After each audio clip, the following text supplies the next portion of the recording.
Hello everyone, welcome to Achievers Academy 2017।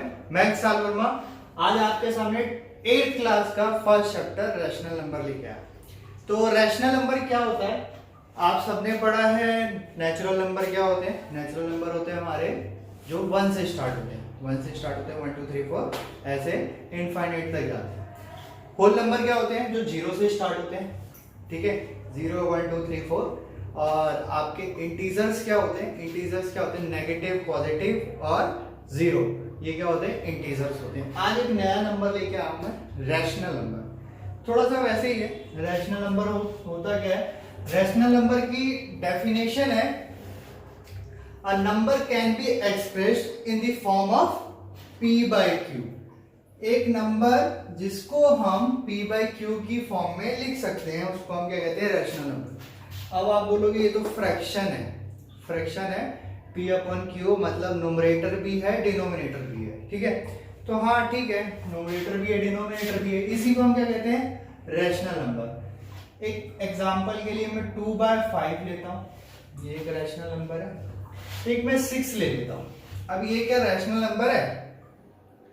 p by q की form में तो नहीं है, ये p बाई q की फॉर्म में ही है अगर मैं डिवाइड बाय 1 कर देता हूं। किसी भी नंबर के डिनोमिनेटर में हम क्या लिख सकते हैं? 1 लिख सकते हैं। तो ये फ्रैक्शन नहीं है, बट क्या है? p बाई q की फॉर्म में कैसे है? 6/1 है, जिसको हम क्या कहते हैं? रैशनल नंबर कहते हैं, ठीक है।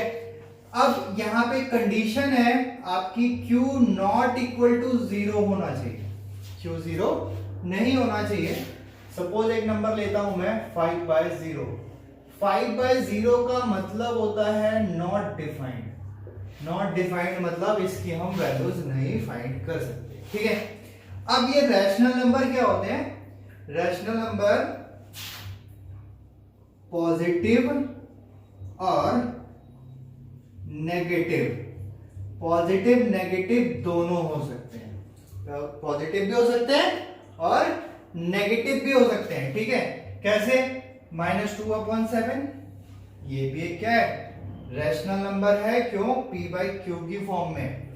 अब माइनस प्लस कैसे? माइनस प्लस की बात कर रहा हूं, यहां पे मैंने बोला प्लस और पॉजिटिव और नेगेटिव दोनों हो सकते हैं। तो इसका मतलब ये जो p और q है, p और q क्या होने चाहिए? इंटीजर्स होने चाहिए। क्या होने चाहिए? इंटीजर्स होने चाहिए। क्या होते हैं ये? p और q इंटीजर्स होते हैं और q नॉट इक्वल टू 0 होना चाहिए।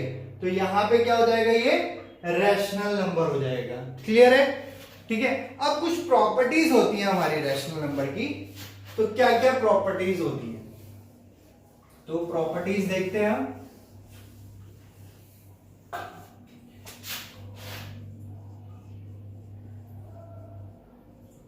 प्रॉपर्टीज, ठीक है। तो फर्स्ट प्रॉपर्टी लेता हूं मैं क्लोजर, क्लोजर प्रॉपर्टी।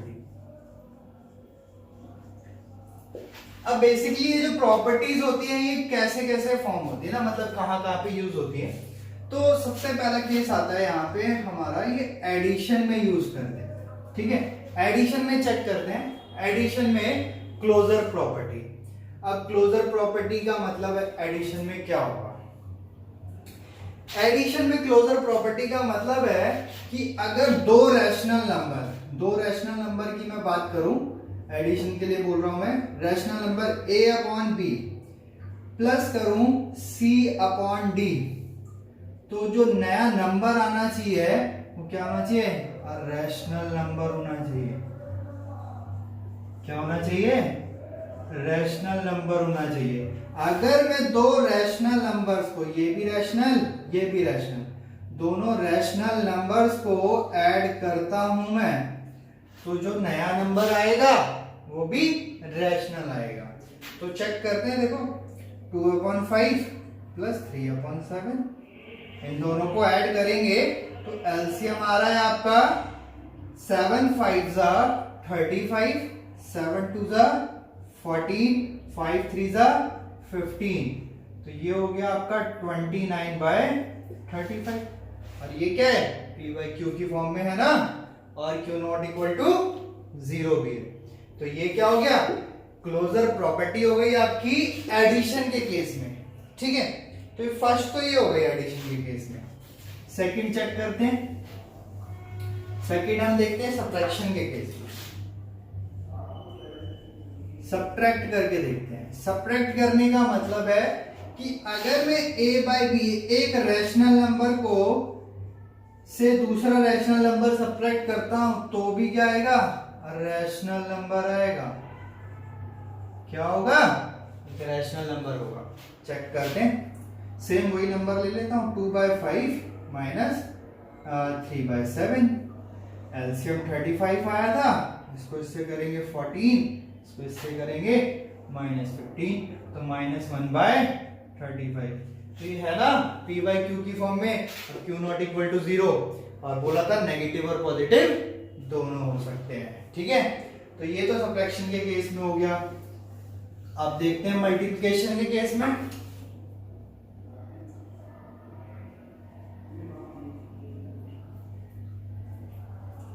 मल्टीप्लिकेशन के केस में देखते हैं, तो मल्टीप्लिकेशन केस में क्या a upon B equal to into b upon c upon d, तो भी क्या होगा, रैशनल नंबर आएगा। क्या होना चाहिए, रैशनल नंबर होना चाहिए। तो देख लेते हैं, 2/5 और 3/7, तो क्या होगा, 3 2 6 डिवाइड बाई 35। तो ये भी तो एक रैशनल है। क्लियर है। इसके बाद डिवीजन के केस में देखते हैं। डिवीजन के केस में, डिवीजन के केस में देखते हैं, तो a upon be in divide c upon d, तो ये भी क्या होना चाहिए, रैशनल नंबर होना चाहिए। बस यहां पे एक छोटी सी कंडीशन ये है कि c अपॉन d जो होना चाहिए नॉट इक्वल टू 0 होना चाहिए। c upon d not equal to 0 का मतलब है अगर यहाँ पे डिवाइड में 0 आ जाता है तो क्या हो जाएगा, q हमारा 0 हो जाएगा। और ये तो मैंने मना किया था ना, q नॉट इक्वल टू 0 होना चाहिए, तो ये भी होगा। देखो 2/5 डिवाइड बाय 3/7, और 2/5 जब हम डिवाइड करते हैं उसको रेसिप्रोकल कर देते हैं मल्टीप्लाई करने के लिए, 7/3 इज इक्वल टू, ये हो जाएगा 7 2 14 और 5 3 15। तो ये भी तो रैशनल है, p बाई क्यू की फॉर्म में आ रहा है ना, q नॉट इक्वल टू 0। बस यहाँ पे कंडीशन यही है कि c upon d not equal to 0 होना चाहिए। ठीक है, तो फर्स्ट प्रॉपर्टी तो आपकी हो गई।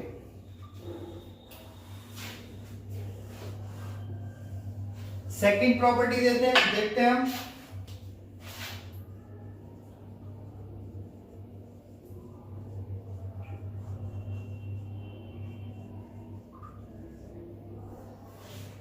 कम्यूटेटिव प्रॉपर्टी क्या होती है, ये आपने क्या है इंटीजर्स में भी पढ़ी हुई है, रैशनल नंबर में भी पढ़ी है। तो क्या होता है, बेसिकली होता है कि एक नंबर a है उसके अंदर b ऐड करते हैं और b के अंदर a ऐड करते हैं तो इक्वल आता है ना, यही तो है कम्यूटेटिव प्रॉपर्टी। तो इसको हम रैशनल नंबर में चेक करते हैं। तो रैशनल नंबर के अंदर फिर वही चीज सबसे फर्स्ट हमारा एडिशन के अंदर हम चेक करते हैं commutative property, addition, subtraction, multiplication और डिवीजन में किस किस में फॉलो होती है। तो एडिशन के केस में करके देखते हैं पहले। एडिशन के केस में, एडिशन के केस में वही बोला मैंने, a upon B plus c upon D is equal to होना चाहिए c upon D plus a upon B, यही तो होगा। तो यहां पे भी चेक कर लेते हैं, 2/5 प्लस 3/7 और इक्वल होना चाहिए, है ना। पहले इसको सॉल्व करते हैं, कितना आएगा 35, फिर इसको 14, इसको मल्टीप्लाई करेंगे 15, तो ये हो जाएगा 29 डिवाइड बाय 35। ठीक है, अब 3/7 प्लस 2/5 करते हैं, तो यहां पे भी क्या होगा, एलसीएम आएगा 35 और ये हो जाएगा 15, इसको इससे मल्टीप्लाई 14, तो 29/35। इसका मतलब एडिशन के केस में ये प्रॉपर्टी फॉलो होती है। ठीक है, क्योंकि इक्वल आया ना दोनों केसेस में।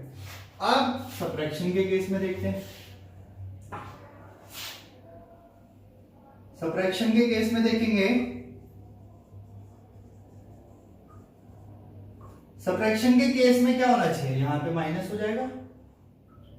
अब माइनस के केस में भी देखते हैं, 2/5 माइनस 3/7, एलसीएम लेते हैं 35, यहाँ पे मल्टीप्लाई करूंगा 14, इसको इससे करूंगा -15, तो -1/35, और यहाँ पे फिर 3/7 माइनस 2/7, एलसीएम 35 ही आ रहा है, 5 3 जा 15, और इसको इससे मल्टीप्लाई किया -14, तो 1/35, तो ये क्या हुआ, इक्वल आया क्या, -1/35 और 1/35, तो नॉट इक्वल टू, तो इसका मतलब ये सब्ट्रैक्शन के केस में फॉलो नहीं हो सकती है।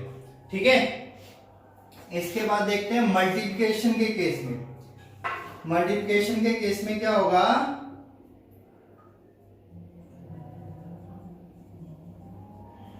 मल्टीप्लिकेशन के केस में होता है, यहां मल्टीप्लाई कर देते हैं, यहां भी मल्टीप्लाई कर देते हैं, तो क्या होना चाहिए, 2/5 इंटू 3/7, तो ये हो जाएगा आपका 6/35, और 3/7 इंटू 2/5, तो ये भी हो जाएगा आपका 6/35, तो इसका मतलब मल्टीप्लिकेशन के केस में ये फॉलो होगी।